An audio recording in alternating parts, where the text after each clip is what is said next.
baa-baa. Predators. Sorry. Couldn't do it because I think it might be trademarked or something. Ba-da-ba-ba-ba-ba-ba. Predators. Extra notes. You're good. I guess we're talking about people who are overbearing and controlling. Oh, Talking about like coworkers. oh. So for me, there's always this guilt whenever I like start a new job, and usually for like the first 3 years of a job, that people, I'm very anal, that people care about like how much time, how many minutes you spend on something. Now there are certain jobs out there that really do track you by the minute. Like you're like filling out forms or something, or you're reading a document, and like when you start that document, you click, and then when you're done with that document, you click again. Like you're How stop far? start. Wait. So what do you clock in? Do you clock in or clock out at work? So my work is different or weird because you have an option to just fill out your time at the end of the day or end of the week and just like here it is. But you also have a time like an option to do like real time clocking of stuff. So like if you start something, you click and you start or stop that clock. So the coworkers, there's probably a handful of them that do this. I find it really weird because you'll be working on something and you'll ask them a question and they'll like turn to you slowly and be like ready to answer you, and they gauge how long their answer is going to be, and they go, hold on a second, and then they bring up the window, they click, and then they look for the project that you're talking about, and they start the clock, and you see the clock running as they turn, and then they start answering your question. What? Yes, Real? for real, 100%. That's real people. Yeah. Holy fuck, That's right? the most fucked up thing I've ever heard in my life. I've been alive for 32, 34 years. I never knew that existed. Yes. That's insane. Yes. Isn't that nuts? Are they billing you for these hours? Like, I understand, like, a little, whatever. Anyway. You're billing a customer, so you're trying to be as exact as possible. And this came up with my wife's job, one of my previous jobs, her previous jobs. She was working for so many clients that they literally, like, you're reviewing a document and you're supposed to, like, write a summary. So they would bill for, like, that document that you started till the end of the summary, which could take, like, 30 minutes. So, like, all day long, you're clicking in, like, checking in, checking out. And then they take those metrics and then they use them against you because they have so much data on how long it takes to do X Word document. They're like, you're a little over today. What? Why did you take a dump in the middle of this document? Like, you're supposed to check in and check out. So it's nuts. It's the Dwight of The Office. Dwight Schrute. Yeah, he would record every minute, like every sneeze and every piss and every poop, and then like make it up at the end of the day. It's like, what about now? You're not talking about work. He's like, when he gets back to work. But these people exist. Smart move. So I usually like take a tally of the people in the office, so like get a feel for them and see how they are, and then like judge like how much weight do they have to my job. Like, are they gonna be the people that are gonna tattletale or gonna be like cause me to like lose my job or a raise? And then I handle them with kid gloves if they are those types of people. If they're like watching every day. I think there's a meme of Game of Thrones.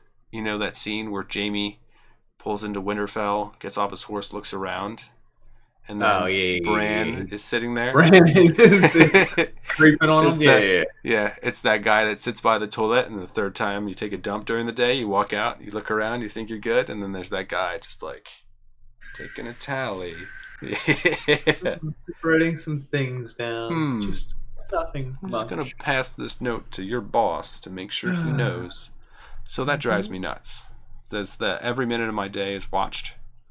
I don't think I could work at a job that would do that. You have to actually punch a clock and then punch a clock when you leave. Punch in, punch out. Most of the jobs I've had are pretty much just show up at 9 and leave at 5 or whatever it is. Yeah. The last job, the countertops, was the first time I was introduced to clocking in physically with your fingerprint. So you couldn't even ask someone else to clock you in or out. Yeah. It was biometrics, it's called. And I was like, damn, you really can't cheat that clock. No. But actually you could.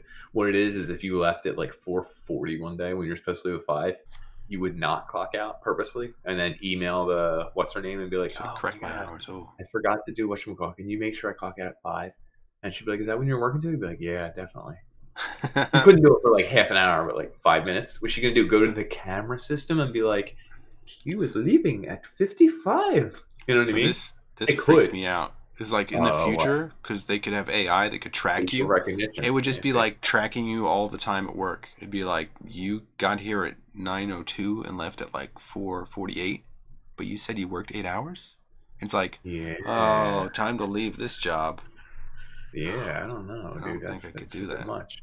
This job right now, I have to hit a button to clock in when I log in. Oh yeah. And anyone can do it, but no one's going to do it for me right now, so I have to do it. I'm not paid hourly. It's more to check that I'm doing. Make sure you're not there. Mm-hmm. Exactly. Or you are. And I actually have to hit start lunch and stop lunch. Ooh. Isn't that weird? So they're tracking your time. Well, they want to make sure I actually take a full hour. That's weird, isn't it? So they're. And I keep saying I want to be like, listen, can I do a 15-minute lunch and leave like half an hour earlier? No, of course not. They're like, no. That's what they said. I was like, okay. I'll do an hour lunch. It takes me like 8 minutes to eat. And now what do I do? Literally, I just work out. But anyway, overbearing. Overbearing bosses, employees. Yeah. It's also knowing when to do, like, to take an off day. I think most jobs you have majority normal people who are accepting of you being like flexible. If they're not, then I think that's a problem in itself.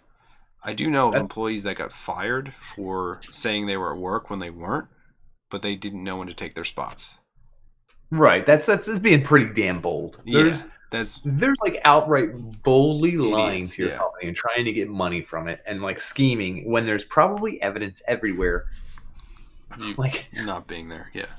Yeah, exactly. And then they're stealing like 7 minutes here, or like being like, F them, I billed them for 10 minutes. Like, you know what I mean? It's like, okay. Now it's a slippery slope. I understand. There's probably some Fortune 500 people watching me being like, this guy applied for the job. We almost hired him, but nope, not anymore. My consideration is if you get the job done and you're producing, then who cares? Who cares? Yeah. You're doing the task that was assigned. And if you're working faster than other people and they try to give you more work, slow down your work. Try to be like, I just need to add some finishing touches. Yeah. I need to clock this. You can manipulate me, but I can do it right back to you. So I'm comfortable with doing that. Yes. Comfortable with doing work, homework, and figuring it out and finding your sweet zones, but you can do it. Yeah. How do you like target these people? How do you know like whether your job's going to be this micromanaging nightmare? Overbearing. It's hard to tell, I think. Hey, we're a fun company. You got a biometric scan in every 5 minutes. We use retinol recognizer to see what you're looking at. Yeah, it's like, whoa. Your body just lost a gram. Did you fart? Did you fart? But you have to be wary of these, like, there's also the workplaces that are, like, too fun. Like, we have a ping-pong table and a pool and also beer on tap. It's like, and unlimited vacation days, like, that's very, like, be wary of that because they'll guilt you into doing so much work and you'll never get to use any of that stuff. Yeah, that's an interesting concept because at my new job, they have a ping pong table upstairs and they said, they use that for the first week. Nobody uses that anymore. And I was like, well, I'm not a ping pong guy, but that makes sense. And then they had horseshoe pits and they elbowed me and went, see the horseshoe pits? And I said, I guess. And they're like, I was like, what am I seeing? I don't know if this is, am I supposed to say that's good or this is bad? Like, what's the key here? Sand. It was, but it's also covered in grass at this point because no one uses it. No one cares. And I was like, okay. I get you. That's, it's like fake fun. I think they're trying to make you think that they're casual, but also I think they're trying to, like, single you out. Like, if you're the guy out there playing horseshoes. Right, if you were the only one playing horseshoes, that would really show, wouldn't it? They'd be like, oh, horseshoes again. We're meeting your numbers. Oh, that's interesting. I'm going to have to ask you to stay the weekend. Ooh, horseshoes. I noticed you were playing horseshoes again. Even Lumberg fucked her. Lumberg. The numbers weren't where we thought they were, but you were playing horseshoes. I'm going to have to ask you to... Playing horseshoes. I don't have to because it's a company policy. Fun for everyone. But maybe get your numbers up. Come in on Saturday. Come in on Sunday. Come in, stay till midnight. We got it. Whew. So, can you avoid these things? I think sometimes you can. Maybe you can read into like the people being a little anal, a little bit too forceful. If they're controlling during the interview, or if they're trying to like force you into a situation that you don't like, if there's something weird about them, don't take the job. If you have to take the job, stick it out. They do say that you're supposed to work for like, at least a year to make it look like it's good on your resume. Fuck that. Like, I don't think people care. Yeah. If you need to get out, get out. If it's difficult, don't stick it out. I don't think it will ever, like, after 6 months, you know the shitty part of the job, the good part of the job. If there's some balance in between, maybe you enjoy it a little bit, but if there's not, interesting. Or maybe you try to switch roles or jobs, like functions in a company, or like try to get under a different manager. I've had weird managers that like I did not feel like they're on my side. Get away from them quickly but quietly, so they don't even realize that you just shifted away from working for them because they suck. They're going to try and keep you. Yeah. When in doubt, pull out, folks. I know you've heard it before, but that's our motto. It's a big one. It's a big one. Big one. Yeah. All right. Ba-da-ba-ba-ba. Predators. That's pretty good.